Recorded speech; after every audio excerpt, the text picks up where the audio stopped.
नमस्कार दोस्तों हम एनसीईआरटी के क्लास 8 के साइंस की बुक को कवर कर रहे थे जिसमें अभी तक हमने दो चैप्टर्स को डिस्कस कर लिया है। चैप्टर नंबर 2 और चैप्टर नंबर 3।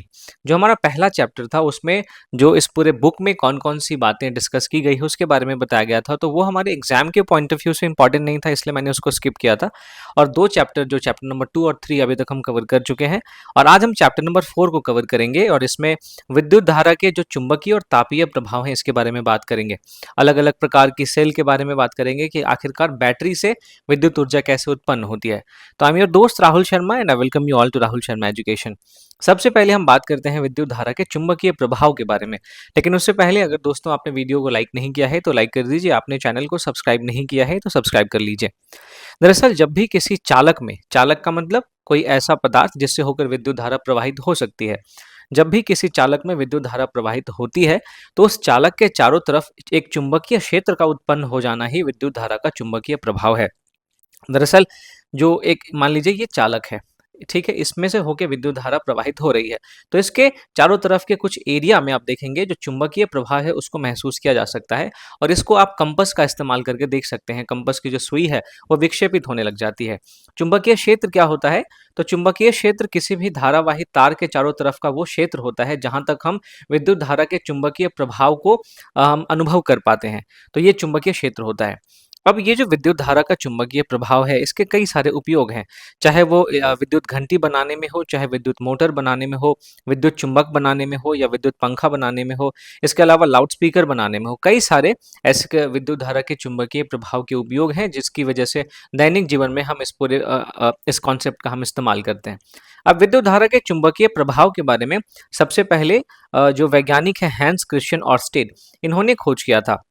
दरअसल वो डेनमार्क के एक विश्वविद्यालय में प्रोफेसर थे और उन्होंने एक बार एक प्रयोग का प्रदर्शन करते हुए देखा कि जब भी किसी विद्युत परिपथ के इलेक्ट्रिक सर्किट के स्विच को ऑन या ऑफ किया जाता है तो उसके समीप रखी हुई जो चुंबकीय दिक्सूचक सुई है वो विक्षेपित हो जाती है। तो इसी आधार पे उन्होंने विद्युत धारा के चुंबकीय प्रभाव का पता लगाया था। ठीक बात है। तो अब मैंने आपको बताया कि विद्युत धारा के चुंबकीय प्रभाव के कारण ही हम विद्युत चुंबक को बना पाते हैं। तो जरा हम विद्युत चुंबक के बारे में बात कर लेते हैं कि ये क्या होता है। विद्युत चुंबक एक धारावाही कुंडली होता है ना, जो चुंबक की तरह व्यवहार करता है।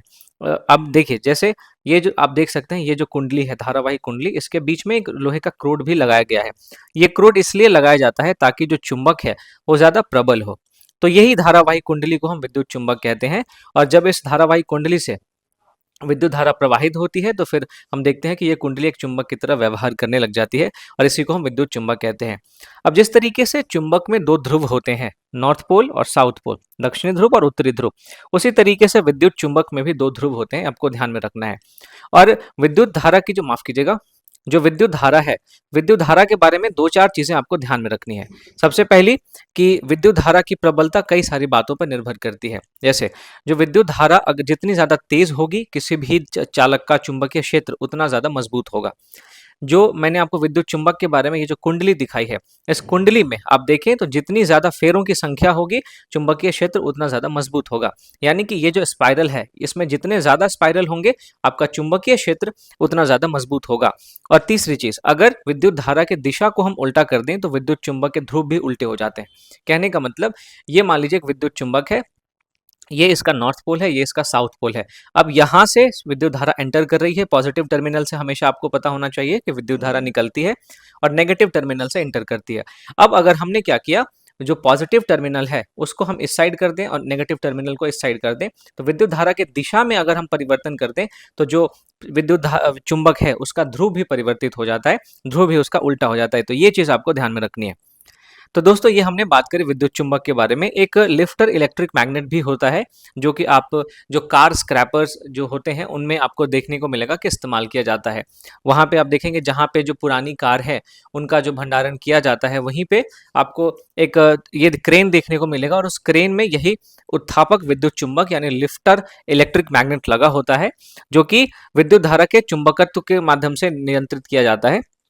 और इसी क्रेन का जो चुंबक होता है, ये चुंबक क्या करता है, कार के जो लोहे वाले पार्ट्स होते हैं उनको बिना लोहे वाले पार्ट से अलग करने का काम करता है। तो ये दोस्तों हमने बात करी विद्युत धारा के चुंबकीय प्रभाव के बारे में। अब हम बात करेंगे विद्युत धारा के तापीय प्रभाव के बारे में। आई होप कि विद्युत धारा का चुंबकीय प्रभाव आप अच्छे से समझ पाए होंगे।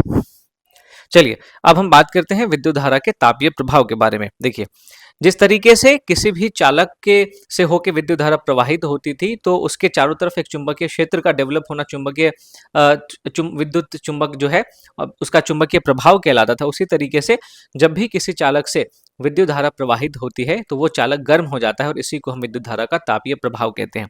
और ये गर्म इसलिए होता है क्योंकि हर एक चालक में कुछ न कुछ प्रतिरोध होता है। प्रतिरोध कहने का मतलब कि ये जो विद्युत धारा जब किसी चालक से होकर गुजरती है, तो ये चालक की जो चालक का जो प्रतिरोध है, वो ये चाहता है कि विद्युत धारा इसमें से होकर प्रवाहित ना हो। तो इसी प्रतिरोध की वजह से कोई भी चालक जो है वो गर्म हो जाता है और इसी को हम विद्युत धारा का तापीय प्रभाव कहते हैं। देखिए, और एक चीज आपको ध्यान में यहाँ पे ये रखनी है कि अगर किसी भी तार में उत्पन्न ऊष्मा, तार के जो पदार्थ है, वो मोटाई है, लंबाई है, धारा की प्रवाह के समय है, इन सारी बातों पर निर्भर करती है।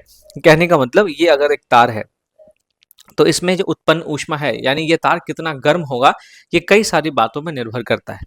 पहला, पदार्थ। ये जो तार है वो किस पदार्थ से बना है, इस बात पर निर्भर करेगा कि वो तार कितना गर्म होगा। इस तार की मोटाई कितनी है, इस तार की लंबाई कितनी है, इस बात पे भी डिपेंड करेगा कि ये तार विद्युत धारा के प्रवाह होने पे कितना गर्म होता है। साथ ही साथ इस तार से होकर कितनी देर तक धारा का प्रवाह हो रहा है, ये जो धारा प्रवाह की अवधि है, जो धारा प्रवाह का समय है, वो भी इस बात पर डिपेंड करेगा कि ये तार जो है वो कितना गर्म होगा। तो विद्युत धारा का तापीय प्रभाव हमने देखा कि किसी भी चालक से जब विद्युत धारा प्रवाहित होती है, तो उस चालक का गर्म हो जाना ही विद्युत धारा का तापीय प्रभाव है और ये उस चालक के प्रतिरोध की वजह से होता है। और ये जो किसी भी चालक का गर्म होना है या तार का गर्म होना है, वो कई बातों पर निर्भर करती है, जैसे तार के पदार्थ पे, उसकी मोटाई पे, उसकी लंबाई पे और तार में से धारा प्रवाह की अवधि पे। ठीक बात है। अगर हम विद्युत धारा के तापीय प्रभाव के उपयोग की बात करें, तो घरेलू स्तर पर भी हम इसका उपयोग देखते हैं और औद्योगिक स्तर पर भी हम इसका उपयोग देखते हैं। आपने अपने रूम को गर्म करने के लिए कभी ना कभी रूम हीटर का इस्तेमाल जरूर किया होगा। ये और कुछ नहीं है, ये विद्युत धारा के तापीय प्रभाव का उपयोग करके ही बनाया जाता है। आपने जो प्रेस देखा होगा, जिससे हम कपड़े को प्रेस करते हैं, उसमें भी विद्युत धारा के तापीय प्रभाव का ही इस्तेमाल किया जाता है। विद्युत रॉड होता है, जिसको हम ठंड के दिनों में पानी गर्म करने के लिए लगाते हैं। इस तरीके का एक रॉड होता है ना, इसको हम पानी गर्म करने के लिए लगाते हैं, तो उसमें भी हम विद्युत धारा के तापीय प्रभाव का ही इस्तेमाल करते हैं। फिर विद्युत केतली है ना, तो इन सब में आप देखें तो विद्युत धारा के तापीय प्रभाव का इस्तेमाल होता है। और जब भी इन सारी चीजों को हम इस्तेमाल करते हैं, तो हमें थोड़ी सी सावधानी बरतने की जरूरत होती है, अन्यथा हमारे हाथ जल सकते हैं। फिर अगर हम इस विद्युत धारा के तापीय प्रभाव के औद्योगिक उपयोग के बारे में बात करें, तो जो स्टील उद्योग है उसमें आप देखें, जो हमें बहुत ज्यादा ऊष्मा की जरूरत होती है और इसी ऊष्मा को प्राप्त करने के लिए, इसी ऊष्मा को उत्पन्न करने के लिए विद्युत धारा के तापीय प्रभाव का इस्तेमाल किया जाता है। तो ये दोस्तों, हमने विद्युत धारा का चुंबकीय प्रभाव भी देखा, ये और फिर हमने इसके उपयोग भी देखे और विद्युत धारा का हमने तापीय प्रभाव भी देखा और इसके उपयोग भी देखे। अब हम बात करेंगे दोस्तों कि बैटरी से विद्युत धारा कैसे बनती है। अब देखिए, यहाँ पे जो बैटरी है उसमें सबसे पहला, माफ कीजिएगा, सबसे पहला है आपका वोल्टीय सेल, या फिर इसको हम गैल्वेनिक सेल के नाम से भी जानते हैं। वोल्टीय सेल के बारे में अगर मैं बात करूं, तो इसका जो नाम है वोल्टीय सेल या गैल्वेनिक सेल, ये दो वैज्ञानिकों के नाम पर है। ये दोनों इटली के वैज्ञानिक थे, जिनका नाम था एलेसैंड्रो वोल्टा और दूसरे का नाम था लुइगी गैल्वेनी। इन्होंने ये पता लगाया था कि किस तरीके से जो वोल्टीय सेल है उसमें जो विद्युत अपघट्य होता है और जो धातु की रॉड होती है, उसके बीच में एक अभिक्रिया होती है और उसके माध्यम से विद्युत धारा उत्पन्न होती है। अभी हम बात करेंगे कि कैसे। तो हम वोल्टीय सेल और गैल्वेनिक सेल की बात कर रहे थे। ये दोनों एक ही सेल हैं, इसके अलग अलग नाम हैं और ये दोनों नाम जो है वो वैज्ञानिकों के नाम पे रखे गए हैं। अगर हम वोल्टीय सेल की संरचना की बात करें, तो आप इस तस्वीर में देख सकते हैं, इसमें सबसे पहले आपको एक कांच का पात्र देखने को मिलेगा। ये आप देख सकते हैं, ये कांच का पात्र है। इस कांच के पात्र के अंदर में सबसे पहले आपको एक विद्युत अपघट्य देखने को मिलेगा, इलेक्ट्रोलाइट देखने को मिलेगा। इस इलेक्ट्रोलाइट में दो धातु की छड़, जिसको हम इलेक्ट्रोड कहते हैं, वो डूबा होता है। ये आप देख सकते हैं ब्लू कलर में, ये धातु की छड़ है। ये जो आप देख सकते हैं, ये इलेक्ट्रोड है और ये दोनों धातु की छड़ इसमें डूबी हुई है। अब इस धातु की छड़ में और इस विद्युत अपघट्य में, इस इलेक्ट्रोलाइट में, दोनों में माफ कीजिएगा, रासायनिक अभिक्रिया होती है और इसे रासायनिक अभिक्रिया के परिणाम स्वरूप आप देखें तो विद्युत उत्पन्न होता है, जिससे ये वाला जो लैंप है, जो बल्ब है, वो जल जाता है। ठीक है, तो ये है वोल्टीय सेल, जिसमें विद्युत अपघट्य में और उसमें और जो धातु की रॉड होती है, इन दोनों के बीच में एक रासायनिक अभिक्रिया होती है और रासायनिक अभिक्रिया के कारण यहाँ से विद्युत उत्पन्न होता है। तो हम अलग अलग बैटरीज के माध्यम से समझेंगे, अलग अलग जो टाइप की बैटरी होती है, कि उसके माध्यम से हम समझेंगे कि कैसे बैटरी से विद्युत धारा उत्पन्न होती है। तो ये सबसे पहले हमने देखा वोल्टीय सेल या गैल्वेनिक सेल में कि विद्युत अपघट्य जो इलेक्ट्रोलाइट होता है वो, और फिर धातु की जो रॉड जिसको हम इलेक्ट्रोड कहते हैं, जिसमें एक पॉजिटिव टर्मिनल होता है, एक नेगेटिव टर्मिनल होता है। ठीक है, तो इन दोनों के इलेक्ट्रोड और विद्युत अपघट्य के बीच की रासायनिक अभिक्रिया की वजह से वोल्टीय सेल में या गैल्वेनिक सेल में जो विद्युत धारा है वो उत्पन्न होती है। अब यहाँ पे दो तीन चीजें आपको ध्यान में रखनी है। ये जो विद्युत अपघट्य या इलेक्ट्रोलाइट है, ये दुर्बल अम्ल या फिर दुर्बल लवण का विलयन होता है। ठीक बात है। फिर इस विद्युत अपघट्य और जो धातु की रॉड है जिसको इलेक्ट्रोड कहते हैं, उनके बीच में जब ये अभिक्रिया रुक जाती है तो फिर ये जो वोल्टीय सेल है वो निष्क्रिय हो जाता है।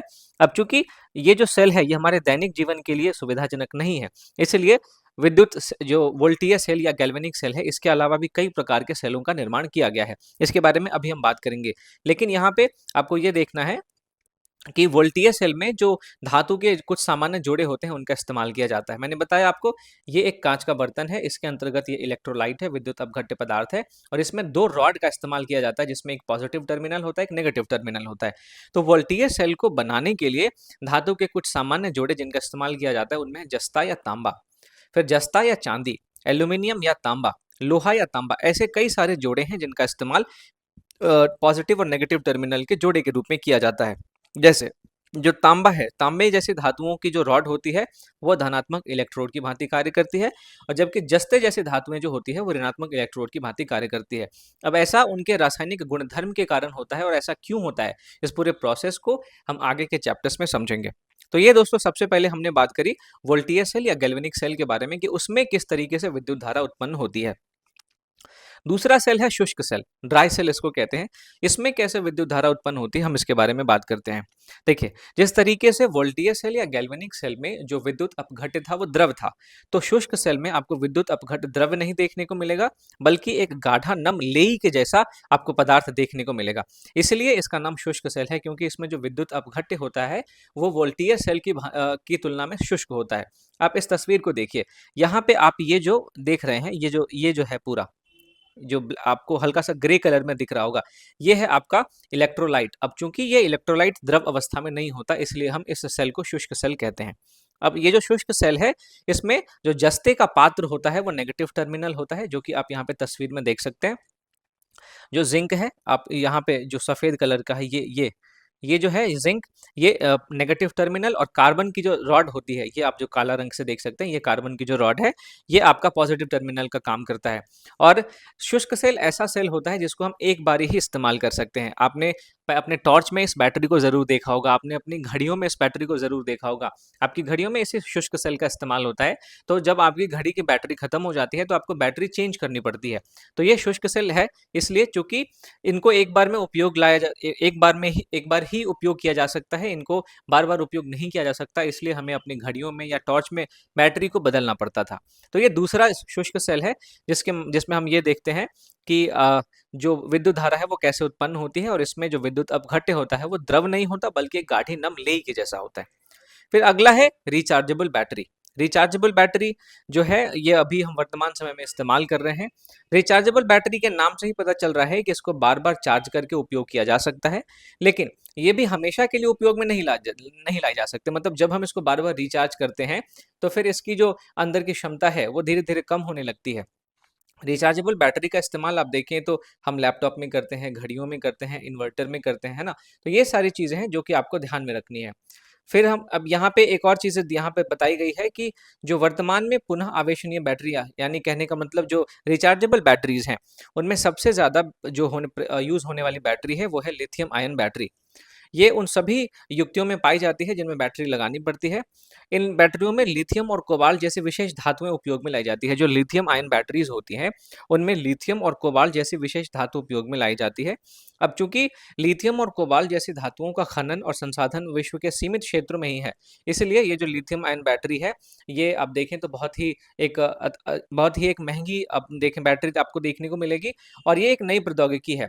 तो अब चूंकि ये नई प्रौद्योगिकी है और तो इसमें कई सारे देश अभी तक पिछड़े हुए हैं, तो सभी देशों में एक प्रतिस्पर्धा बनी हुई है कि कौन सा देश लिथियम आयन बैटरी में आगे बढ़ सकता है। अब एक बड़ी छलांग के रूप में वैज्ञानिकों ने ठोस अवस्था की बैटरियों पर काम किया है, जिसमें द्रव या फिर लेई जैसे विद्युत अपघट्य को ठोस पदार्थों से प्रतिस्थापित कर दिया जाएगा। कहने का मतलब कि जो हमने वोल्टीय सेल की बात की थी, इसमें विद्युत अपघट्य द्रव अवस्था में था। हमने शुष्क सेल की बात की तो इसमें जो विद्युत अपघट्य था वो लेई की अवस्था में था, जो गाढ़ा नम लेई होता है उसकी अवस्था में था। अभी तक ऐसी बैटरी नहीं बनी है जिसमें जो विद्युत अपघट्य है वो ठोस रूप में हो, तो वैज्ञानिक इस पर काम कर रहे हैं ताकि जो द्रव और लेई जैसे विद्युत अपघट्य हैं उनको ठोस पदार्थों से प्रतिस्थापित कर दिया जाए। अब जब ये बन जाएंगी तो ये भविष्य की जो बैटरियां होगी ज़्यादा सुरक्षित होगी और ये तुरंत से आप देखें तो रिचार्ज भी हो जाएंगी और ज़्यादा लंबे समय तक चलेंगी। तो ये दोस्तों हमारा आज का चैप्टर था जिसमें हमने क्या क्या पढ़ा उसके बारे में एक बार फिर से बात कर लेते हैं। सबसे पहले हमने बात किया विद्युत धारा के चुंबकीय प्रभाव के बारे में, फिर इस चुंबकीय प्रभाव का क्या-क्या उपयोग है हमने इसके बारे में बात की, ठीक है? फिर हमने विद्युत धारा के तापीय प्रभाव के बारे में बात की और इस तापीय प्रभाव का क्या उपयोग है हमने इसके बारे में बात की। इसके बाद फिर हमने बात की अलग-अलग प्रकार की बैटरीज़ से कैसे आप देखें तो विद्युत धारा उत्पन्न होता है, उसमें हमने 3 प्रकार की बैटरी में देखा। सबसे पहले हमने वोल्टीय सेल के बारे में पढ़ा कि वोल्टीय सेल या गैल्वेनिक सेल में किस तरीके से जो विद्युत अपघट्य द्रव अवस्था में होता है वो और जो इलेक्ट्रोड होते हैं उन दोनों के बीच में एक रासायनिक अभिक्रिया होती है और उससे फिर विद्युत धारा उत्पन्न होती है। फिर हमने वोल्टीय या गैल्वेनिक सेल के बाद हमने पढ़ा शुष्क सेल के बारे में जिसमें विद्युत अपघट्य जो होता है वो द्रव अवस्था में न होके गाढ़ा नम लेई की अवस्था में होता है। और इसके बाद हमने रिचार्जेबल बैटरीज के बारे में पढ़ा जिनको बार-बार रिचार्ज कर दिया जा सकता है। जो शुष्क सेल है उसको एक बार ही यूज़ किया जा सकता है और दैनिक जीवन के लिए वोल्टीय सेल या गैल्वेनिक सेल सुविधाजनक नहीं है। तो ये दोस्तों हमारा आज का सेशन था। मैं उम्मीद करता हूँ कि इस चैप्टर में मैंने जो भी बातें आपके साथ डिस्कस की आपको समझ में आई होंगी। अगर नहीं भी आई हो तो आप इस वीडियो को दोबारा पीछे करके ज़रूर देखें, आपको ज़रूर समझ में आएँगी। तो दोस्तों जाने से पहले मैं आपको एक बार फिर से याद दिला दूँ, अगर आपने वीडियो को लाइक नहीं किया है तो लाइक कर दीजिए। आपने अगर चैनल को सब्सक्राइब नहीं किया है तो सब्सक्राइब कर लीजिए। अगर आपको इसका पीडीएफ चाहिए तो आप मेरे Telegram channel Rahul Sharma current affairs को ज्वाइन कर सकते हैं जिसका लिंक आपको डिस्क्रिप्शन में मिल जाएगा। तो मिलता हूँ अगले चैप्टर के साथ, तब तक के लिए थैंक यू फॉर वॉचिंग।